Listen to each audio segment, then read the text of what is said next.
இந்த போதை பொருட்களுடைய இந்த பயன்பாடு அதெல்லாம் முக்கியமாக யங்ஸ்டர்ஸ் மத்தியில் ரொம்பவே அதிகமாயிருச்சு. ஒரு பெற்றோர் என்ற முறையில், ஒரு அரசியல் இயக்கத்துக்கு தலைவர் என்ற முறையில் எனக்குமே ரொம்ப அச்சமாக தான் இருக்குது. இது மாதிரியே இல்லாமல் அது மாதிரியே இல்லாமல் புது மாதிரியே ஆட்சியை கொடுப்பேன்னு சொன்ன விஜய்க்கு இது மாதிரி ஒரு சிக்கல் வரும்னு யார் தான் நினச்சிருப்பாங்க. நாங்கள் தளபதி விஜயோட தமிழக வெற்றி கழகத்தின் வீரர்கள் அப்படின்னு சொல்லிக்கிட்டு சேலம் மாவட்டம் மோப்பெருமாள் பாளையத்தில் கஞ்சா விற்றுக்கிட்டு இருக்கு ஒரு குடும்பம். அவங்க பண்ணுற அக்குறும்புக்கு ஆக்ஷன் எடுக்க சொல்லி தான் ஊரே திரண்டு வந்துச்சு சேலம் எஸ்பி ஆஃபீஸுக்கு. இவங்க தான் நான் விஜய் கட்சியினுடைய பொறுப்பாளர்னு சொல்லிக்கிற பிரேமா என்கிற பிரியா. ஊருக்குள்ளே இருக்கிற பள்ளிக்கூடம் படிக்கிற காலேஜ் படிக்கிற பிள்ளைங்களுக்கு இவங்க கஞ்சா விற்கிறாங்க அப்படிங்கிறது தான் புகார். பிரியாவுக்கு துணையாக அவங்க புருஷன் சந்திரனும் இருக்காரு அப்படின்னு சொல்கிறாங்க ஊர் ஜனங்க. கூடவே அவங்க தம்பி சேட்டும் இதுக்கு ரொம்ப பக்க பலமா. ஏமா இப்படி பசங்க வாழ்க்கையெல்லாம் சீரழிக்கிற அப்படின்னு ஊரே திரண்டு போய் பிரேமாட்ட கேட்டிருக்கு. அதை பொறுத்துக்க முடியாம தான் வெளியூர்லேருந்து அடியாட்களை வர வச்சு ஊர் ஜனங்க மேலே தாக்குதல் நடத்தினாங்க அப்படின்னு இப்போ புகார் கொடுக்க வந்திருக்காங்க.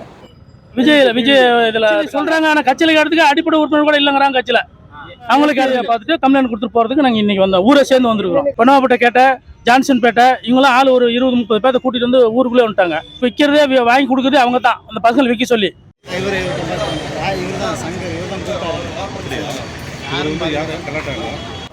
ஒரு பக்கம் போதையின் பாதையில் செல்லாதீங்க அப்படின்னு தினந்தோறும் டிவியில் கெஞ்சராரும் முதல்வர். எல்லா தெருவிலையும் தான் டாஸ்மாக் இருக்குது, அப்போ நாங்கள் எந்த பாதையை தேர்ந்தெடுத்து போகிறது அப்படின்னு பரிதாபமாக கேட்குறாங்க ஜனங்க. மெத்தாம்பெட்டமைன் கடத்தல் கேஸில் சிக்கின ஜாஃபர் சாதிக்கு திமுகவோட தொடர்புடையவர் தானே, அவர் மேலே என்ன ஆக்ஷன் அப்படின்னு கேட்குறாரு எதிர்கட்சி தலைவர் எடப்பாடி பழனிசாமி. அவருக்கு பதில் கொடுக்குறேன்னு RS பாரதி அடுக்கடுக்கா வேற ரூட்ல தாக்குதல் கொடுக்குறாரே தவிர போதை நடமாட்டத்தை தடுக்கிறதுக்கு போலீஸ் என்ன செஞ்சுக்கிட்டு இருக்கு அப்படிங்கிற சரியான தகவலை கொடுக்கறதுக்கு தான் இங்க யாருமே இல்லை. அடுத்து இப்ப நடிகர் மன்சூர் அலிகானுடைய பையன் மாட்டியிருக்காரு. ரயில்வே ஸ்டேஷன்லயும் காலேஜ் வாசல்லையும் விடலை பசங்க ஒருத்தர் தாக்கிக்கிற காட்சிகள் தினந்தோறும் நியூஸ்ல வந்துகிட்டே இருக்கு. எதுக்கு தீர்வு கிடைக்குதோ இல்லையோ இதுக்கு தீர்வு வேணும் அப்படின்னு தான் ஜனங்க இப்ப ஏங்க ஆரம்பிச்சிருக்காங்க. சொல்லலாம். இப்போ இந்த போதை பொருட்கள்லாம் இதெல்லாம் கண்ட்ரோல் பண்றது அரசோட கடமை. இதெல்லாம் யங்ஸ்டர்ஸ் இதுல இருந்து காப்பாத்துறதெல்லாம் அரசுங்களோட கடமை. இப்ப ஆளும் அரசு அதெல்லாம் தவற விட்டுட்டாங்க அப்படின்றத பத்திலாம் நான் இங்க பேச வரல. அதுக்கான மேடையும் இது இல்லை. நான் என்ன சொல்ல வரேன்னா, சில நேரத்தில் அரசாங்கத்தை விட நம்ம லைஃபை நம்ம தான் பார்த்துக்கணும், நம்மளுடைய சேஃப்டியை நம்ம தான் பார்த்துக்கணும். அப்படிங்கிற ஒரு நிலைமையில தன்னுடைய சொந்த கட்சிக்காரங்களே கஞ்சா வியாபாரம் பண்றாங்க அப்படின்னு வந்திருக்கிற இந்த செய்தியை லேசில் விட்டுறக்கூடாது தாவேகா தலைவர் விஜய். மதுக்கடைக்கு எதிராக திருமாவளவன் நடத்துகிற மாநாட்டுக்கு வர வழியில் அந்த கட்சி தொண்டர்கள் சிலரே குடிச்சிட்டு வந்தாங்கன்னு பிரச்சனையாச்சு. அதே மாதிரி விஜய் நடத்தின விக்கிரவாண்டி மாநாட்டுக்கு வர வழியிலையும் அவர் கட்சி ஆளுங்க குடிக்கிறது டிவியில் ஒளிபரப்பாச்சு. தொண்டர்களே போதை பக்கம் போகக்கூடாது அப்படிங்கிறப்ப கட்சி பொறுப்பாளர்னு சொல்லிக்கிட்டு சில பேர் இப்படி கஞ்சா வித்தா அதை உடனே விசாரிச்சு கடுமையான நடவடிக்கை எடுக்க வேணாமா விஜய்? எங்கள் ஊரில் பசங்க எல்லாம் கஞ்சா பிரச்சனை கஞ்சா குடிச்சிக்கிட்டு வித்துட்டு திரியிறானுவ. அதை எங்கள் இளைஞர் பசங்க எல்லா கட்சிக்கார பசங்களும் ஏடிஎம்கே டிஎம்கே கம்யூனிஸ்ட் கட்சி புரட்சி பாரதம் விசி எல்லா பசங்களும் அங்கங்கே கேட்டாங்க.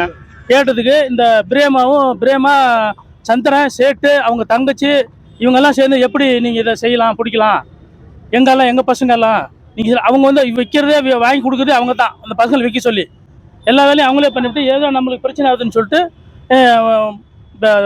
ஊரில் வெளியூர்லேருந்து பொன்னவாப்பேட்டை கேட்ட ஜான்சன் பேட்டை இவங்களாம் ஆள் ஒரு 20-30 பேர்த்த கூட்டிகிட்டு வந்து ஊருக்குள்ளே வந்துட்டாங்க. அப்புறம் எங்கே போய் ஊரெல்லாம் சேர்ந்து என்ன பண்ணிட்டாங்க, வந்துட்டாங்கன்னு சொல்லிட்டு ஊரெல்லாம் சேர்ந்து துரத்து விட்டாங்க. கம்யூனிஸ்ட்கார பையன் ஒரு பையனை முத்துன்ற பையனை ஃபர்ஸ்ட் கேட்டு அவனை பிடிச்சி அடிச்சு பிரச்சனை பண்ணிவிட்டாங்க. அடிச்சது இவர் தான் முத்து. இன்னைக்கு ஐயா எஸ்பி ஐயா பார்த்துட்டு கம்ப்ளைண்ட் கொடுத்துட்டு போறதுக்கு நாங்கள் இன்னைக்கு வந்தோம். ஊரை சேர்ந்து வந்திருக்கிறோம். பார்த்தீங்கல்ல ஊர் ஜனங்க எவ்வளோ ஆவேசமா பேசுறாங்கன்னு.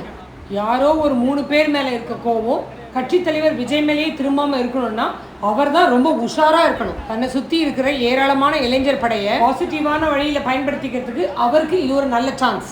எல்லா கட்சிக்காரங்களும் ஒவ்வொருத்தரா போதைக்கு எதிரான விழிப்புணர்வை கையில் எடுத்துக்கிட்டு இருக்காங்க. அவங்கள என் பையனை கூட்டிட்டு போய் வச்சுக்கிட்டு இங்க ஊருக்காரங்க யாரும் என் பையனை அடிக்கவும் இல்லை, யாருக்கிட்டையும் சண்டைக்கும் போகல. ஏன் மாணவர்களா இருக்கிற தன்னுடைய ரசிகர் படைக்கு விஜய் ஒரு புது ட்ரைனிங் கொடுக்க கூடாது? முக்கியமா போதை மருந்து பள்ளிக்கூடத்திலையும் கல்லூரியிலையும் தான் உலாத்துது அப்படின்னு சொல்றாங்க. எங்க போதை மருந்து பார்த்தாலும் சரி, அது யார் வித்தாலும் சரி, முதல்ல நேரம் மீடியா கிட்ட போங்க, அதுக்கப்புறம் போலீஸ் கிட்ட போங்க. படிக்கிற இடத்துல போதை மருந்து விற்கிறவங்களை சட்டத்துக்கு காமிச்சு கொடுங்க. அநியாயமா ஏமாந்து அவங்க கிட்ட போதை மருந்து வாங்குற மாணவர்களை நல்ல புத்தி சொல்லி திருத்துங்க. தேவைப்பட்டா அந்த போதை மாணவர்களுடைய பெற்றோர்களையும் நேர்ல போய் சந்திங்க. காதும் வச்ச மாதிரி அவங்க பையன் போதைக்கு அடிமையா இருக்கிறத எடுத்து சொல்லுங்க. எப்படியாவது அந்த மாணவர்களை திருத்தி நல்ல வழிக்கு கொண்டு வர பாருங்க. இதையெல்லாம் தான் விஜய் தன்னுடைய கட்சியில இருக்க மாணவ ரசிகர்களுக்கு எடுத்து சொல்லணும். அதே மாரி என் பையனை வச்சு ஏதாவது நீங்க கம்ப்ளைண்டோ கேஸோ எடுத்தீங்கன்னா நாங்க வாழப்பாடி ஸ்டேஷன்ல கம்ப்ளைண்ட் கொடுப்போம் உங்க மேல அப்படின்னு சொல்லிவிட்டு வந்தேன்.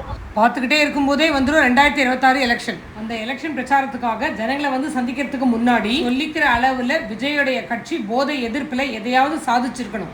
அதை மட்டும் கரெக்டா பிளான் பண்ணி செஞ்சுட்டாலே போதும். அவர் சொல்ற நண்பா நண்பீஸ் மட்டும் இல்ல, அவங்க அப்பா அம்மா ஓட்டும் விஜய்க்கு விடுறதுக்கு எக்கச்சக்க சான்ஸ் இருக்கு.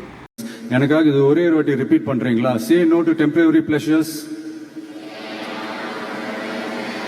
சே நோ டு ட்ரக்ஸ். No, ஒரே ஒரு வாட்டி please. Say no to temporary pleasures, say no to drugs. Thank you.